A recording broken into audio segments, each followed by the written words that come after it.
We begin with the haze situation in Sarawak, where a total of 108 schools in SERIAN division have been ordered to close immediately after the API readings surpassed the critical 200 mark. According to SDMC Chairman Dr. Ahmad Douglas Ugambas, WN SERIAN recorded very unhealthy air quality levels at 212 and 202 respectively as of 4 p.m. today. Authorities attribute the worsening haze to transboundary smoke driven by southwest monsoon winds from Kalimantan, where nearly 3,900 hotspots were detected over the past 11 days. The SDMC confirms that all 108 schools in the affected division have suspended physical classes, switching to home-based learning to protect students and staff. Under the National Haze Action Plan, schools, kindergartens and daycare centers are mandated to close once the API reaches 200. In addition to the 2 red zones, 11 other areas across Sarawak have reached unhealthy levels, including Kuching, Samarahan, Sri Aman, Sibu, Bintulu and Miri. Uga warns that Sarawak's air quality could deteriorate further depending on regional weather and burning activities across the border. Meanwhile, the Natural Resources and Environment Board (NREB) has issued a strict warning against all open burning activities during the dry season. Offenders face prosecution under Sarawak laws, which carry fines up to 100,000 ringgit, 5 years imprisonment, or both. Members of the public are advised to cease outdoor physical activities, wear protective masks when outside, and report any illegal burning to NREB hotlines immediately. UGA reassures that the SDMC and relevant agencies are continuously monitoring hotspots and air quality trends as southwest monsoon conditions persist until September. Meanwhile, the Sarawak government has no immediate plans to conduct cloud seeding operations despite the deteriorating haze affecting several districts. Deputy Minister of Urban Planning, Land Administration and Environment, Dr. Len Talib Saleh says authorities are continuously monitoring conditions with rain forecasts over the next 2 to 3 days. Kalau pada setakat ini belum lagi, tapi kita melihat keadaan bagaimana ia akan berubah dalam masa minggu ini. Dan kalau kita lihat dari segi ramalan cuacanya lah, ada sedikit hujan dalam hari 2 tu. Jadi oleh sebab itulah pada masa ini kita belum lagi berusaha untuk mengadakan cloud seeding. Dan walaupun pun kita memantaukan keadaan supaya keadaan tidak menjadi lebih teruk dari apa yang kita alami pada sekarang ini. Jadi oleh sebab itulah kalau kita lihat dari segi ramalan cuaca lah, at least 30% ada hujan di dalam by Friday or Saturday. Kita berdoalah ada sedikit hujan supaya akan meredakan lagi keadaan. Speaking at the Sarawak Integrity Day 2026 at BCCK on Wednesday, Len noted that the haze originates from West Kalimantan, with winds blowing smoke towards the southern part of the state. Meanwhile, Air Pollutant Index API readings have risen across the state, with Kuching at 175, Samarahan at 174, Sri Aman 161, and Sibu at 151, while the Bedut has surpassed the critical 200 mark. To measure the success of a government project is not by how fast the project was completed, nor by how much the government has spent on it. Rather, it should be measured by quality, safety, and its impact it has towards the people. Premier Dato' Patinggi Tan Sri Aman Johari Tunapeng says these are the core principles of development as outlined the Post-COVID-19 Development Strategy or PCDS 2030.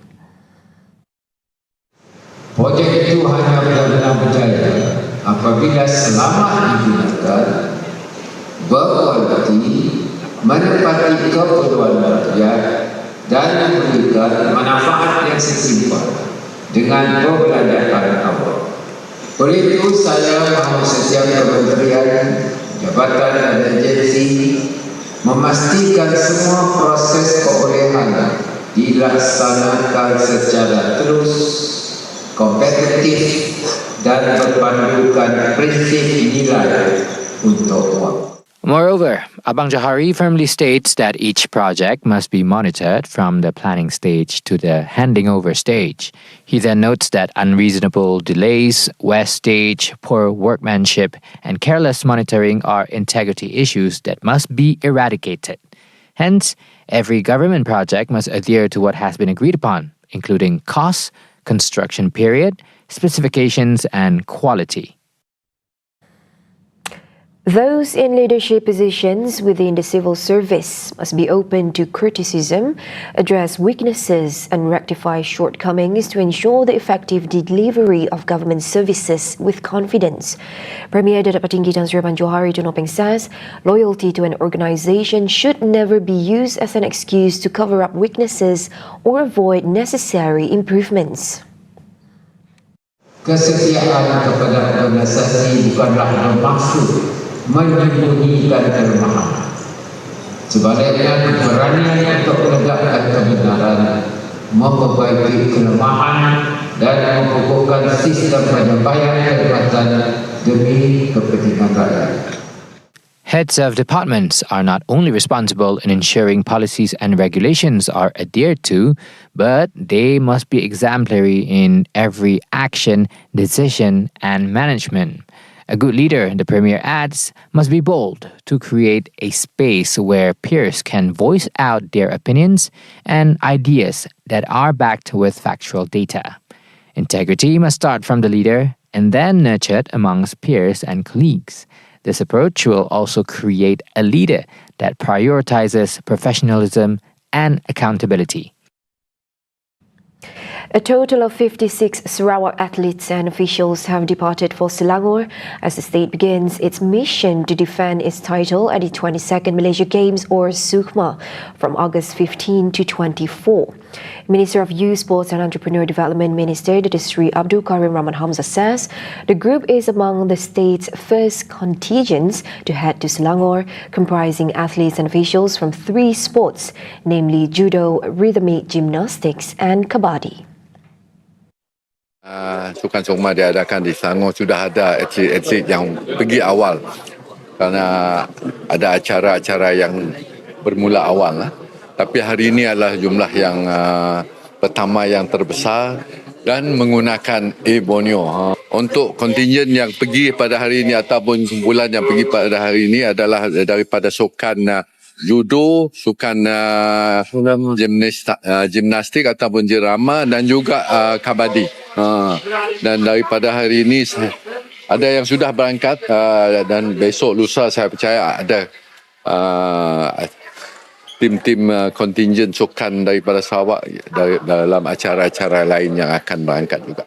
For this edition, the Sarawak contingent comprises around 950 athletes and officials, competing for 37 sports and 468 events.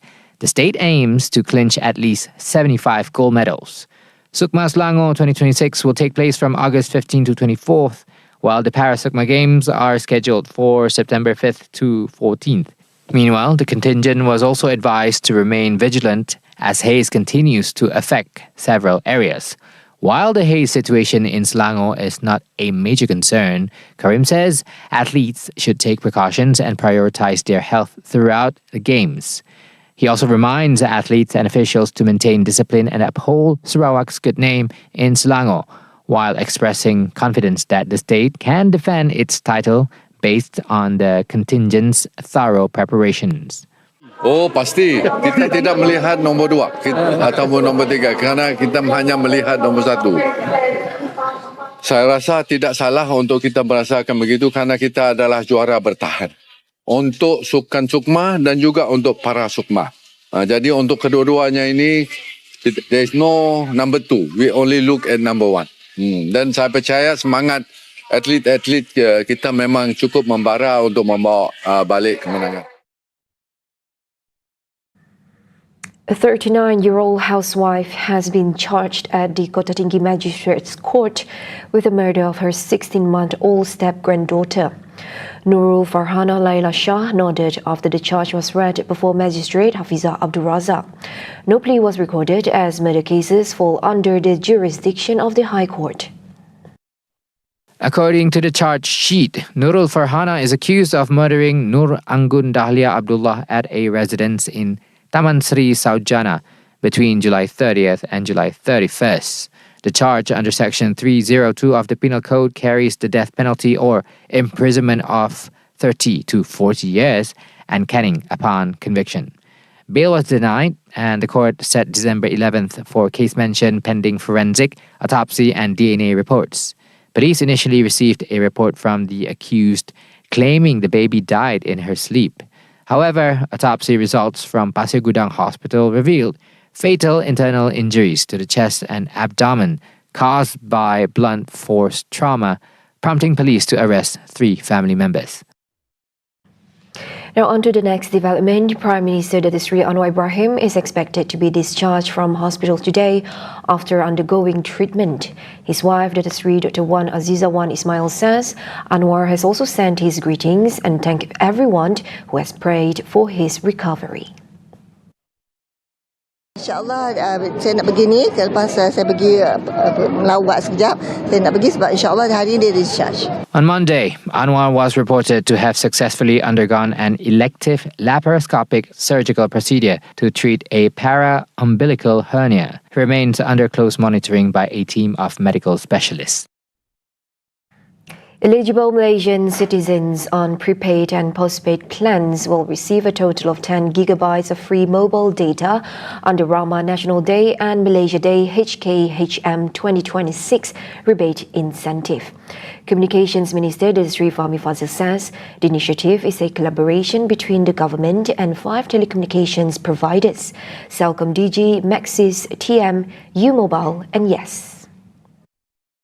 5 gigabytes will be provided on National Day, August 31st, and another 5 gigabytes on Malaysia Day, September 16th. Fahmi says telecommunication providers will announce details on how and when the free data can be redeemed, subject to their respective terms and conditions. The initiative was made possible following consultations between the Ministry's Control and Compliance Division, together with the telecommunications companies. Meanwhile, total sponsorship for the 2026 National Day and Malaysia Day celebrations has reached over 48 million ringgit, more than double from last year's 22 million ringgit. Of the total, 2.7 million ringgit was given in cash, while nearly 46 million comes in the form of goods and services.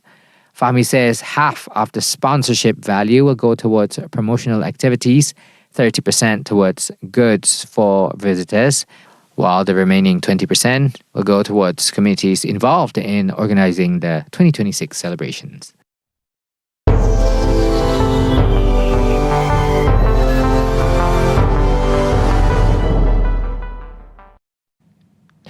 More than 200 people have been killed and more than 100 homes and office buildings have been destroyed after Colombia was hit by what has been described as its strongest earthquake in a century.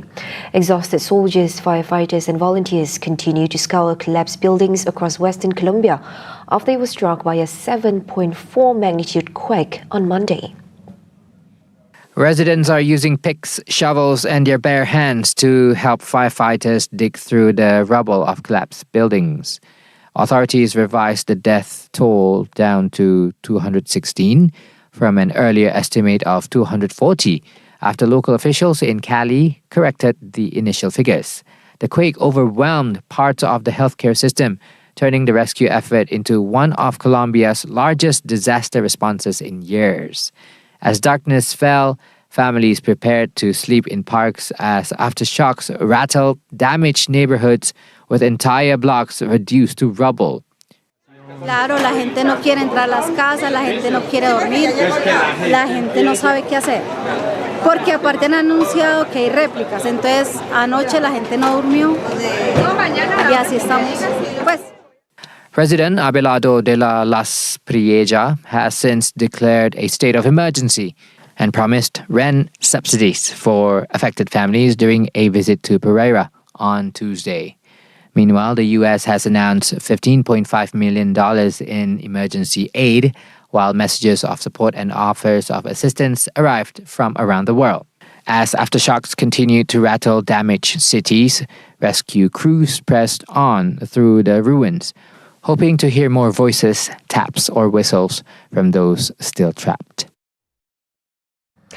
The US and Iran have agreed to extend their 60-day ceasefire under the Islamabad MOU ahead of the August 17th deadline.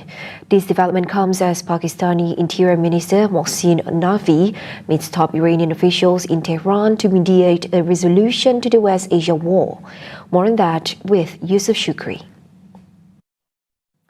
Washington and Tehran have conveyed consent to mediators to extend the ceasefire beyond its August 17th expiration. Sources close to the mediation process confirm both sides are exchanging messages to finalize the extension period. The talks stalled recently over security guarantees and freedom of navigation through the Strait of Hormuz following military strikes exchanged in July. Separately, U.S. President Donald Trump declared that Washington holds complete control over the Strait of Hormuz and expressed continued distrust toward Tehran. Speaking to reporters at Joint Base Andrews, Trump reiterated that the U.S. military maintains dominance over the strategic waterway. Why? Are you saying I trust Iran? I'm the last person to trust Iran. They've lied to me constantly. We have total control over the Hormuz Strait right now. They don't have control. We have total control. We own it. And at some point, maybe they'll do something and then they get blown away. But right now, we're in a very good position. We have a country that has been the bully of the Middle East for 50 years. It's really 51 if you think about it, right? We've been saying 47 for 4 years. And they're no longer the bully of the Middle East. In Tehran, Pakistani Interior Minister Mohsin Naqvi met Iranian President Masoud Pezeshkian and Foreign Minister Abbas Araghchi to discuss regional stability. Naqvi conveyed a special message from Pakistan's Prime Minister and Army Chief as Islamabad stepped up mediation efforts. Federal Minister for Interior, Mr. Mohsin Naqvi, is visiting Tehran these days for meeting with senior officials, Irani officials. His visit provides an opportunity to discuss bilateral relations, security-related matters, regional developments, with a particular focus on efforts to promote peace, stability, and constructive engagement amongst the parties in the region and regional developments. Now, Tehran maintains that the Strait of Hormuz remains closed until its conditions are met, while the U.S. continues its rival blockade on Iranian ports. Now, on Wall Street, U.S. stocks closed lower as a tech sell-off and concerns over Hormuz reopening weigh on markets. The Dow Jones fell 0.3%, and the S&P 500 declined 0.32%, and the Nasdaq dropped 0.6%. Oil prices rose amidst the tension, with Brent crude climbing to $89.10 a barrel and West Texas Intermediate reaching $83.40. And over in Gaza, at least 2 Palestinians were injured in Israeli attacks over the past 24 hours, while a body was recovered from the rubble of earlier strikes. Health officials report that Israeli attacks have killed at least 1,260 Palestinians and wounded more than 4,000 others since October's ceasefire. And since October 2023, the total death toll in Gaza has reached nearly 73,400 Palestinians, with more than 174,000 others injured. And on a lighter note, 2 Gaza students who won Italian scholarships have successfully begun their economic studies at Rome's Sapienza University. Nada Abu Nada and Muhammad Arafat aced high school in Gaza with scores above 99% before relocating to Rome, while dozens of other scholarship winners remain stranded in the conflict zone due to the red tape. I finished high school in 2023 and I got 99.1 in high school, but after that I couldn't enroll to the university because the war started and everything that I was planning for has disappeared. So during the war I wasn't able to enroll in any university because most of them were destroyed and got bombed. I'm pretty sure it's going to be more difficult to return because there have been plans to migrate all of us outside. But I'm hoping to someday return to my own country and actually make a difference there with the help that we have received here. From mediation efforts in Tehran to market fluctuations on Wall Street and human interest stories in Rome, geopolitical developments continue to unfold globally. More updates on TVS Sarawak.my and TVS Inspire. Back to Handy. As America's air defense stockpiles face steep declines following recent West Asia operations, ramping up production of complex systems like the Patriot missile is proving far easier said than done. From multi-year manufacturing timelines to intricate global supply chains, RT's Anastasia Volodina breaks down why replacing these high-demand interceptors is an uphill battle for Washington and its allies, especially Ukraine, which is fighting for a place at the front of the queue. The Patriot may be the shield everyone wants, but even its biggest supplier has a limited supply. US air defense stocks are shrinking. Before Operation Epic Fury, the joint US-Israel campaign against Iran, America's inventory stood at more than 2,000 interceptors. By the April ceasefire, that number had been cut nearly in half to just over 1,000. And by the end of July, the stockpile had fallen even further. Back in May, even the US Secretary of War acknowledged the reality. Rebuilding the arsenal would not be a quick fix. Can you tell us how many years specifically is it going to take to replace these systems? The time frame we were existing under was unacceptable. Okay, well, and tell what this me. budget does, months and years. The solution may seem obvious at first glance. Turn on the factories and make more. But factories don't have a war mode speed button. Lockheed Martin, the company behind Patriot's PAC-3 interceptors, aims to triple production by 2030, from production of around 600 to 2,000 missiles a year. The plan was first announced in January under a framework agreement with the US government. It has now been cemented by a 7-year contract worth over $58 billion. Some of the most sought-after US missile systems today, from Patriot PAC-3 and THAAD interceptors to Tomahawk cruise missiles, all have one thing in common. They take time. Even the fastest one to produce, the PAC-3, still takes 29 months from contract to first delivery, nearly 2.5 years to replace what takes seconds to fire. But who wants to wait that long? And Zelensky clearly wants to cut the line. There is not enough anti-ballistic missile production in the United States, and this could lead to a crisis in different parts of the world. Russia is ramping up its internal production of ballistic missiles. I sent a letter to the White House and to the US Congress. I hope they will understand and respond. 60-65 anti-ballistic missiles per month compared to current challenges is nothing. It is no secret, and Russia knows this. We need to expand the production. I asked the previous US administration, and I'm asking today's administration to give Ukraine licenses to produce Patriot missiles. But building an arms industry in the middle of a war in a corrupt-to-the-bone country is a massive gamble, one that Trump appears to rule out. Now, we have not agreed to that. We're talking about it, but it's a hard thing to give away that kind of technology. And I don't think this would ever happen. A Patriot missile may look like one weapon. In reality, it is a worldwide industrial jigsaw. The interceptor relies on more than 400 suppliers across 37 US states and 5 countries. Lockheed Martin does not publicly break down those 5 countries, but the complexity of the supply chain is clear. Boosting production is not just about making more missiles. It means expanding an entire industrial chain. And to keep missiles available and reduce delays, Washington and the European allies are creating a maintenance network spanning 5 countries, from America to Germany to the Netherlands, Poland, and Sweden.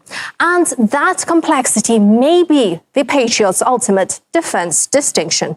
A system, Trump says, rivals cannot simply copy and paste. We have the greatest weapons in the world. We have to be very careful about giving out the secrets to those weapons. And they're not, you can't copy them. It's a little like NVIDIA. They have a chip. They say you cannot copy it. The complexity is so great you cannot. You cannot just build one Lockheed Martin plant and call it a missile factory. One Patriot missile is a web of hundreds of suppliers. And moving that entire ecosystem to Ukraine, as Zelensky envisions, would really be a logistical nightmare. Missiles may travel at the speed of war, but production moves at the speed of industry. Indonesia has extinguished 4 forest and land fires that burned a combined 16 hectares across 4 provinces.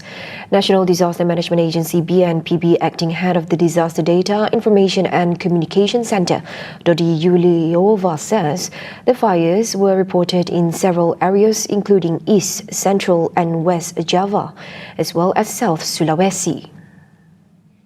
The latest fire, reported on Mount Jabong in Trenggalek, burned 1 hectare of land covered with sono trees and shrubs before a joint team extinguished it at around 8:15 p.m. In South Sulawesi, 7 hectares were burned in Sidenreng Rapang, while a 5-hectare fire in Sragen, Central Java, was also extinguished after being reported on Tuesday. In Cianjur, West Java, a fire that broke out on Monday in the hilly Mount Pichung area burned 3 hectares of grassland before being fully extinguished on Tuesday. Dodi further states, in view of the potential for dry hydrometeorological disaster, particularly forest and land fires, the public is urged to increase vigilance and jointly undertake early prevention efforts. Forest and land fires not only cause environmental damage but also affect air quality, public health, economic activities, and social life in affected areas. Separately, one of 34 previously identified hotspots in the Mount Bromo area remained active in Dingklik, Pasuruan Regency as of Wednesday, with firefighting resources concentrated on extinguishing the remaining hotspot. The blaze had affected an estimated 889 hectares as of Tuesday. Meanwhile, 1 woman has died and 172 people were rescued after a ferry caught fire off the Indonesian island of Bali on Wednesday, just a few days from the first of such incident. According to search and rescue official Muhammad Haryadi, a Navy vessel and other ships evacuated the passengers from the stricken ferry, including 2 Australian tourists. Haryadi says the 11-year-old Indonesian woman was pronounced dead. The ferry was headed to Lombok when it caught fire off Bali. Passengers were evacuated on at least 3 different vessels, including a Navy ship and another ferry that rushed to the scene in the early hours of Wednesday. Search and rescue vessels remained at the scene while a helicopter was conducting aerial surveillance. Earlier, Haryadi says there were no passengers or crew left on the burning ferry. There was no immediate information on any other deaths, injuries, or missing persons. The incident comes just days after 5 people were killed when another ferry caught fire off Java Island.